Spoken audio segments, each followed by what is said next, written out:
des Affaires étrangères des pays du G5 Sahel, tout en saluant les plans de riposte contre la pandémie de coronavirus, ont lancé un appel pressant à tous les partenaires pour une solidarité encore plus accrue. En pleine crise du coronavirus, le président Jair Bolsonaro a limogé ce jeudi son ministre de la Santé, avec qui il était en désaccord total sur la lutte contre la pandémie. Et puis, le président américain Donald Trump a dévoilé ce jeudi son plan pour faire redémarrer l'Amérique en 3 étapes, en fonction de la gravité de la pandémie de coronavirus dans chaque État.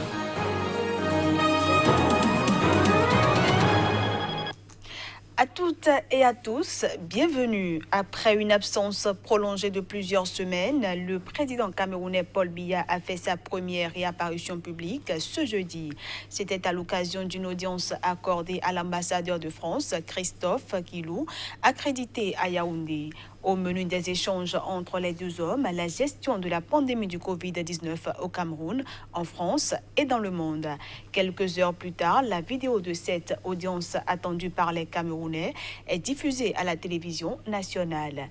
La veille encore avant cette audience, l'affaire avait pris un sacré tournant politique. L'opposant Maurice Kamto ayant demandé à l'Assemblée nationale de constater la vacance du pouvoir au prétexte du silence de Paul Biya. Les ministres des Affaires étrangères des 5 pays du G5 Sahel ont tenu ce mercredi une réunion par visioconférence. Occasion pour eux de passer en revue la situation sanitaire liée au Covid-19 dans les pays du G5 Sahel qui ont enregistré, chacun à des degrés variés, des cas du coronavirus dont la propagation a provoqué une crise sanitaire mondiale. Lors d'une réunion par visioconférence, les ministres des Affaires étrangères des 5 pays du G5 Sahel ont examiné la situation sanitaire, sécuritaire et humanitaire au Sahel, avec un accent particulier sur la propagation de la pandémie du Covid-19.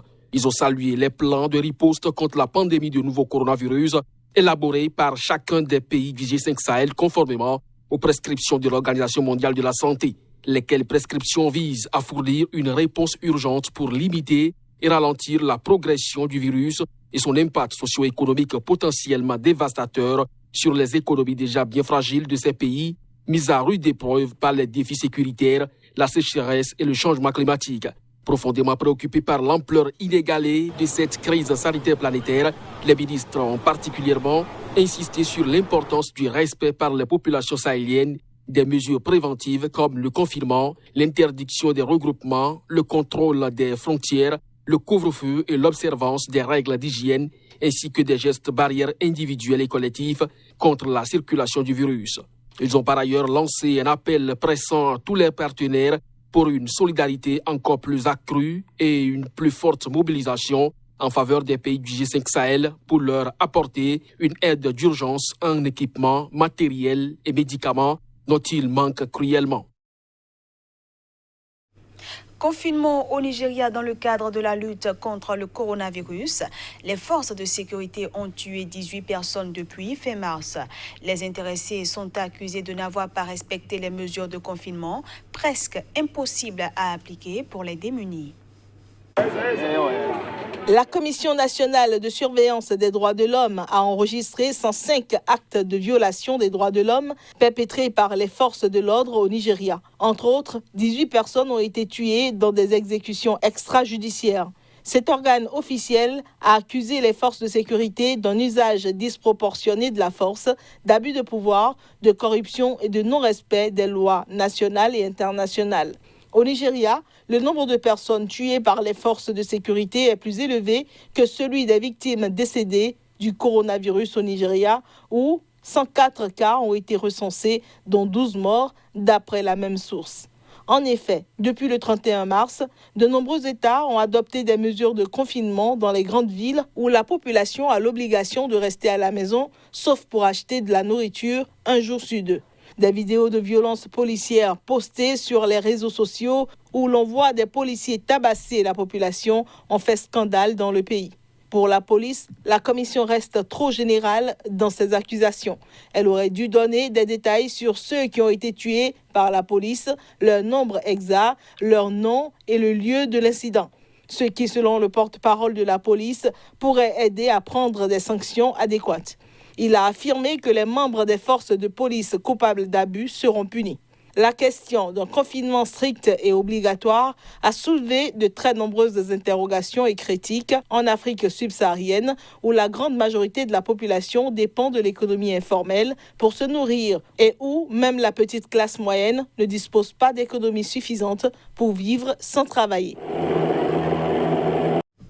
Je l'annonçais en titre, au Brésil, le président Jair Bolsonaro a limogé ce jeudi son populaire ministre de la Santé. Les deux hommes étaient en désaccord total sur les moyens de faire face à la pandémie de coronavirus.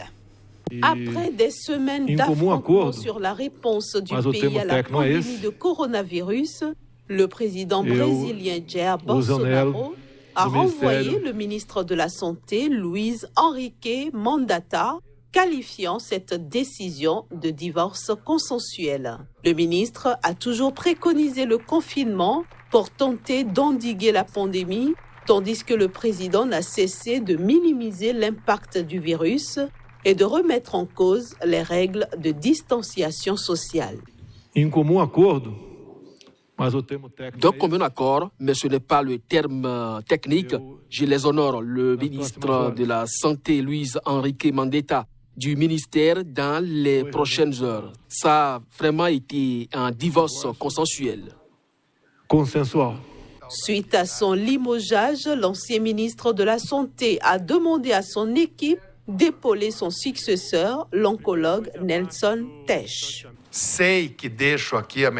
sais que je laisse ici la meilleure équipe travailler pour le prochain ministre, comme vous l'avez fait pour moi. Aidez-le. On doit garder à l'esprit qu'on n'est pas sorti du pic de progression de cette maladie. Le système de santé n'est pas encore préparé à une croissance accélérée. Le dernier bilan officiel au Brésil, un pays de 210 millions d'habitants, fait état de 30 425 cas de Covid-19, dont 1924 mortels. La pandémie de Covid-19 a franchi ce jeudi un nouveau seuil avec plus de 140 000 morts recensés dans le monde, dont plus de 32 000 aux États-Unis. Malgré cela, le président Donald Trump a jugé qu'il était temps de faire redémarrer l'Amérique. Lors de sa conférence de presse quotidienne à la Maison-Blanche ce jeudi, le président Donald Trump a estimé qu'il était temps de faire redémarrer l'Amérique, mise en sommeil pour endiguer la pandémie du nouveau coronavirus. Il a précisé que la réouverture du pays aurait lieu par étape, État par État, et sur la base de données vérifiables pour éviter une nouvelle vague de contamination. Les gouverneurs auront la capacité d'adopter une approche sur mesure afin de faire face aux différents requis de leur propre État. Chaque État est très différent. Ils sont tous beaux, nous les aimons tous, mais ils sont très, très différents. S'ils doivent rester fermés, nous les autoriserons à le faire. Et s'ils pensent qu'il est temps de rouvrir, nous leur fournirons la liberté et l'appui pour accomplir cette tâche. Alors que nous entamons une réouverture fondée sur la science, nous devons rester énormément vigilants pour bloquer l'entrée du virus depuis l'étranger. Les contrôles à la frontière, les restrictions de voyage et autres restrictions d'entrée sont plus importantes que jamais afin de garder le virus sous contrôle et permettre aux Américains de retourner au travail. La barre des 30 000 morts recensées du nouveau coronavirus a été franchie ce jeudi aux États-Unis, où l'on comptait près de 33 000 décès dans la soirée, selon le comptage en temps réel de l'université Johns Hopkins. Selon cette source consultée à 20h30, soit 0h30 GMT ce vendredi, le pays a connu 4 491 décès supplémentaires en 24 heures. De loin, le bilan quotidien le plus élevé, mais il est très probable que ce chiffre inclut des cas de mort probablement liés au Covid-19, mais qui n'avaient pas été initialement comptabilisés comme tels. On passe à présent à la revue de presse Afrique.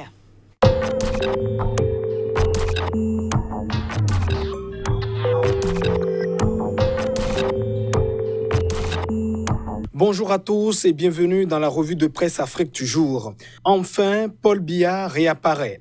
Le président camerounais, dont la dernière apparition publique remonte au 11 mars, a accordé ce jeudi une audience à l'ambassadeur de la France au Cameroun. Pas de propos du chef de l'État, mais une séance photo des deux hommes au palais de la République.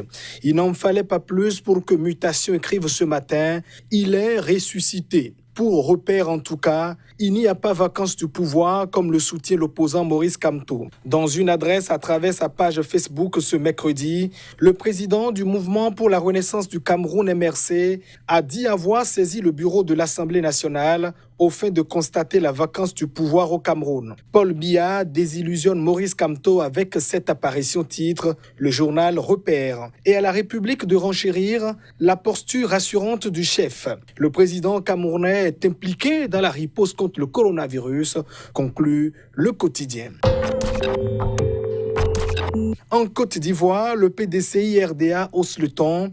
À la une du nouveau réveil, le parti d'Henri Konan Bédié demande la suspension du processus d'identification des Ivoiriens. La pandémie du Covid-19 les expose à des risques de contamination, dénonce le quotidien, qui, comme poussé un peu à bout, parle de l'entêtement du régime RHDP. Justement, le dauphin désigné du parti semble préoccupé par la pandémie de l'heure. Amadou Gon Coulibaly rend hommage au personnel de la santé qui est mobilisé pour permettre de bouter hors de la Côte d'Ivoire. Le virus nous apprend fraternité. Cependant, le quotidien aujourd'hui n'est pas satisfait de la gestion de la crise. Coronavirus, les amateurs, c'est la manchette du journal ce vendredi. Et certains éléments semblent conforter ce journal. Les employés sont contraints au chômage. 347 entreprises licencient 17 000 travailleurs. Ce sont là quelques révélations du journal Le Sursaut. Ce dimanche 19 avril, les Maliens repartent aux urnes. Le second tour des législatives a lieu en dépit des multiples appels au report. Ce sera un duel à mort, indique l'indicateur du renouveau.